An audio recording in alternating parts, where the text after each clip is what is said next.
Сәлеметсіңдер ме балалар? Бүгінгі біздің тақырып менің аулам, мой двор. Жаңа сөздер.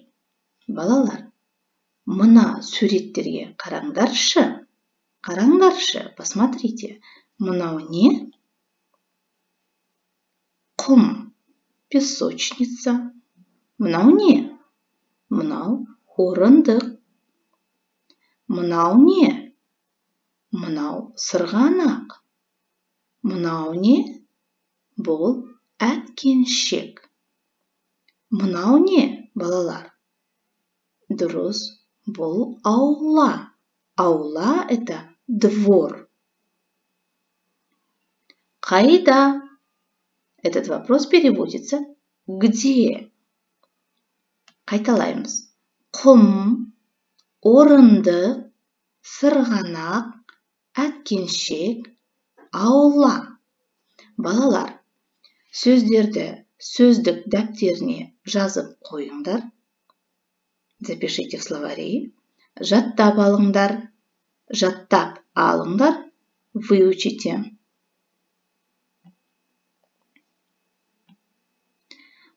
Енді балалар, бұл не деген сұраққа жауап береміз. Жауап береміз, ответим. Бұл не? Что это? Балалар, мына суретте бұл не? Дұрыс, бұл аула. Аулада не бар? Қане, айтайықшы. Бұл не, балалар? Бұл сырғанақ. Дұрыс. Бұл не, балалар? Бұл құм. Дұрыс. Бұл не, балалар? Бұл әткеншек. Қараңдар, неше әткеншек бар?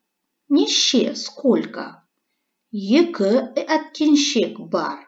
Жақсы, балалар. Мынау не? Бұл не? Бұл орындық. Жақсы, балалар. Енді мынау аула. Бұл кімнің ауласы? Бұл менің аулам.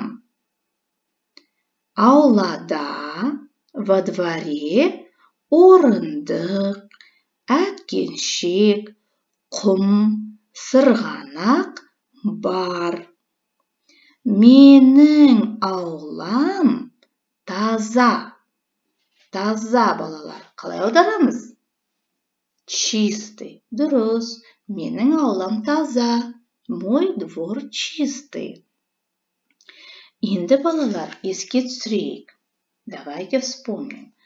Бұл не? Бұл аула. Бұл кімнің ауласы? Кімнің? Чей, чья, чье. Бұл менің аулам. Это мой двор. Кроме слова менің, что еще означает, что это мой? Правильно, дұрыс, балалар. Окончание «м». Это окончание первого лица притяжательной формой, которое в переводе означает «мой». Қане, еске түсірейік, вспомним. Менің аулам. Мой двор. Сенің аулаң. Твой двор. Оның ауласы. Его или же ее двор. Это окончание первого, второго, третьего лица притяжательной формы. То есть эти окончания указывают, что предмет принадлежит кому-то. Мне, тебе или же ему. Келесі сөйлем. Следующее предложение. Аулада орындық, әткеншек, құм, сырғанақ бар. Обратим внимание на слово аулада. Он имеет уже другое окончание. Да. Он переводится во дворе. Қараңдаршы, балалар. Қараңдаршы. Посмотрите. Аула, двор. Аулам, мой двор. Аулада во дворе. Значит, окончание имеет свое значение. В переводе надо их правильно переводить. Давайте теперь остановимся на окончаниях аулада. Посмотрите. Карандаршы. Аулада. Қайда? Аулада. Во дворе. Қайда? Құмда. В песочнице. Қайда? Орындықта. На лавочке. Қайда? Сырғанақта. На горке. Қайда? Әткеншекте. На качелях. Значит, кто-то находится на лавочке, сидит на лавочке. Кто-то находится в песочнице. Кто-то находится на качелях. А кто-то ходит во дворе. То есть окончание да, де, та, те, посмотрите, ребята, они указывают на местонахождение кого-то или чего-то. Карандар. Аулада. Во дворе имеет окончание да. Почему? Потому что слово аула, основа слова твердая. Аула. И в окончании аулада. Твердое окончание, гласное. То же самое үйде. Посмотрите. Үй. Мягкая основа. И в окончании гласное тоже мягкое. Аулада. Үйде. Сырғанақта. Әткеншекте. Если слова заканчиваются на глухие согласные, как в слове сырғанақ или әткеншек, то прибавляется окончание та, те. Но если слова заканчиваются на гласную и на другие согласные, сонорную и звонкие, то прибавляется окончание да, де. Балалар, бұл ережені, это правило, надо запомнить и записать. Дәптерлеріне жазып алыңдар. Жақсы балалар, келесі сұраққа жауап бер. Ответь на вопрос. Сұрақ. Бала қайда отыр? Где сидит ребенок? Бала Әлібек. Бұл кім? Бұл Әлібек. Бұл не? Бұл құм. Әлібек қайда отыр? Әлібек құмда отыр. Қайда? Вопрос қайда. Значит, мы добавляем к основе слова окончание местонахождения. Жатыс септік. Құмда. Бұл кім? Бұл Айдар. Бұл не? Бұл сырғанақ. Айдар қайда отыр?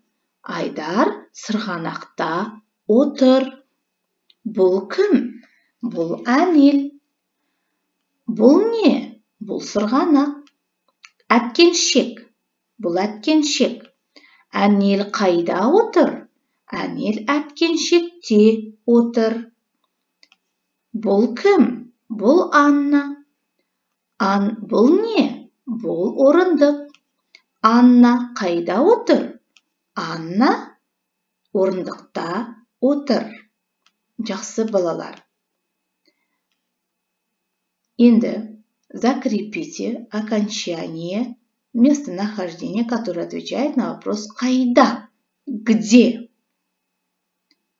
Енді балалар, үй тапсырмасы. Ауызша айтылым. Устное задание.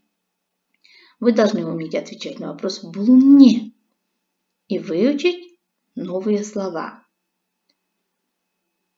Четвертое задание. Вы должны уметь отвечать на вопрос «қайда?» Где? Әткеншек қайда?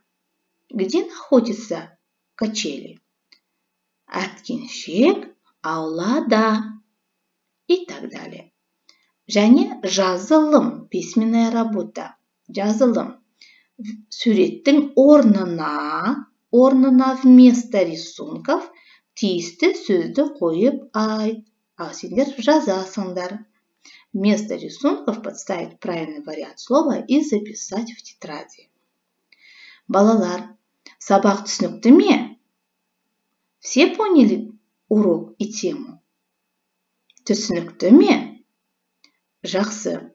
Онда тапсырманы орындаймыз. Выполняем. Жақсы балалар, сау болыңдар.